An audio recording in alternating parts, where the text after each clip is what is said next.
আজকে মূল পূজাটা যেটাকে আসলে আজকে থেকে মাকে এখন যেটা করা হচ্ছে সেটা মাকে আমন্ত্রণ অধিবাস সেই জিনিসগুলো করা হচ্ছে। আমরা সেই ষষ্ঠীতলায় মাকে এখানে আমন্ত্রণ করানো হচ্ছে, সেখান থেকে মাকে আমরা সন্ধ্যার সময় বরণ করে আমরা সেই মণ্ডপে তুলব।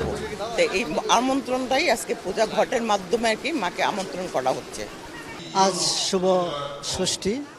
এই দিনে মা দুর্গা দেবী কৈলাস থেকে মর্তে আসেন, এসে এই বেলতলা হচ্ছে আজকে বেল গাছের পুজো হচ্ছে এখন, বাট এটা হচ্ছে আজকের এই ষষ্ঠী পূজার প্রথম প্রতীক হিসাবে আজকে পুজো করা হচ্ছে।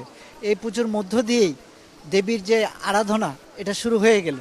এই অসুরকে বধ করার জন্যেই এই দিনে কৈলাস থেকে মর্তে মা দুর্গা আসেন এবং আজকে সন্ধ্যায় আমাদের আজকে প্রাণ প্রতিষ্ঠা এবং চক্ষু দান করা হবে সন্ধ্যায়।